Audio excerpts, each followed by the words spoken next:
कांग्रेस और national conference ने अगले महीने होने वाले चुनाव से पहले जम्मू और कश्मीर की 90 विधानसभा सीटों को साझा करने के लिए एक समझौता किया है। प्रत्येक पक्ष के वरिष्ठ नेताओं ने पहले चरण के लिए नामांकन दाखिल करने की समय सीमा से कुछ घंटे पहले वार्ता को सफलतापूर्वक समाप्त किया। एनसी बहुमत सीटों 51 पर चुनाव लड़ेगी और कांग्रेस 32 सीटों पर चुनाव लड़ेगी। बाद की जम्मू कश्मीर इकाई के प्रमुख तारिक हमीद कर्रा ने संवाददाताओं को बताया, 2 सीटें सीपीआईएम और पैंथर्स पार्टी के लिए छोड़ी जाएंगी। गौरतलब है कि 5 सीटों पर दोस्ताना लेकिन अनुशासित मुकाबला होगा, जो बताता है कि दोनों पार्टियों, जो दोनों ही भारतीय विपक्षी ब्लॉक का हिस्सा हैं, वे बीच मतभेद पूरी तरह से दूर नहीं हुए हैं, भले ही कांग्रेस ने आज सुबह 2 वरिष्ठ नेताओं को श्रीनगर भेजा हो।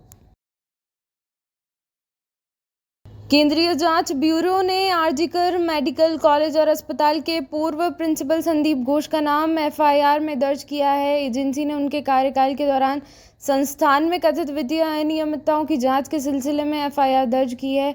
एजेंसी ने आईपीसी की धारा 120 बी को आईपीसी की धारा 420 और भ्रष्टाचार निवारण अधिनियम 1978 की धारा 7 के साथ लगाया, जो एक लोक सेवक द्वारा अवैध रूप से रिश्वत लेने को कवर करता है। भाजपा पार्टी सांसद कंगना रनौत को फटकार लगाई और उनके उस विवादित बयान से खुद को अलग कर लिया, जिसमें उन्होंने कहा था कि अगर भाजपा का शीर्ष नेतृत्व मजबूत नहीं होता तो किसानों के विरोध प्रदर्शन से देश में बांग्लादेश जैसे हालात पैदा हो सकते थे। भाजपा ने एक बयान में कहा, किसान आंदोलन के संदर्भ में भाजपा सांसद कंगना रनौत द्वारा दिया गया बयान पार्टी की राय नहीं है। भारतीय जनता पार्टी कंगना रनौत द्वारा दिए गए बयान से अपनी असहमति व्यक्त करती है।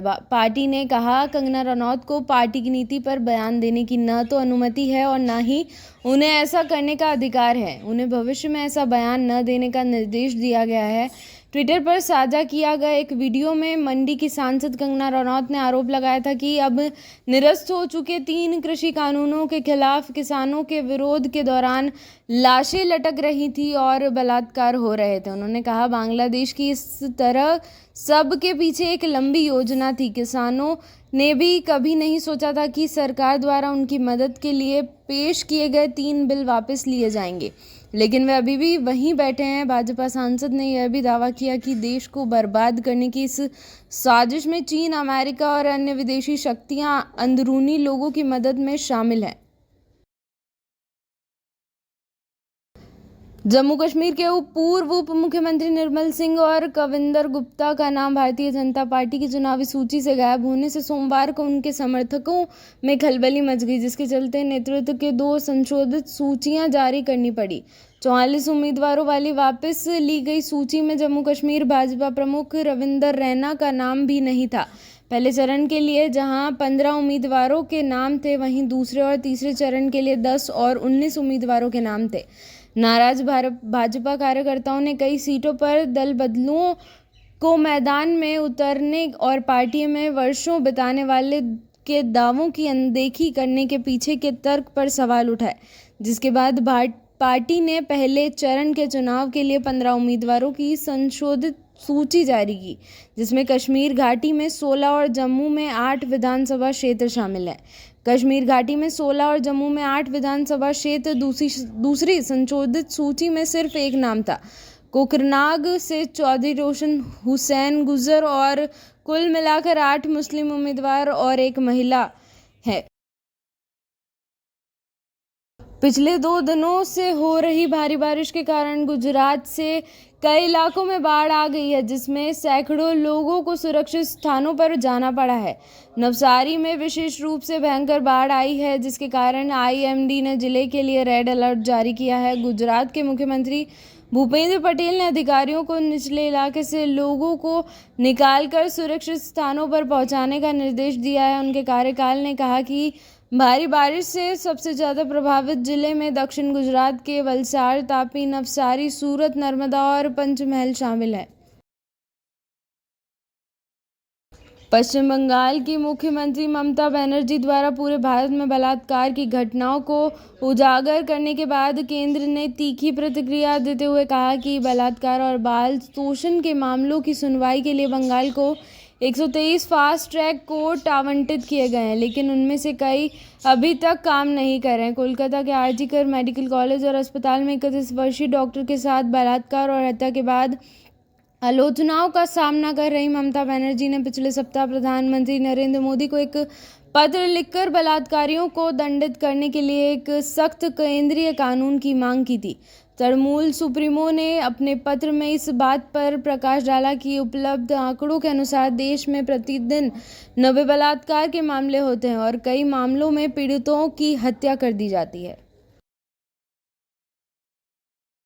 कर्नाटक के गृह मंत्री जी परमेश्वर ने पुष्टि की है कि हत्या के एक मामले में आरोपी कन्नड़ अभिनेता दर्शन को जेल परिसर में 3 अन्य लोगों के साथ चाय पीते और घूमते हुए देखा जाने के बाद बेंगलुरु की परपन्ना अग्रहारा जेल के 9 अधिकारियों को निलंबित कर दिया गया। इस घटना के बाद मुख्यमंत्री सिद्धारमैया ने जेल अधिकारियों को दर्शन को किसी दूसरी जेल में स्थानांतरित करने का निर्देश दिया। सिद्धारमैया ने राज्य के पुलिस महानिदेशक को जेल परिसर का दौरा करने और घटना पर एक विस्तृत रिपोर्ट प्रस्तुत करने को भी कहा।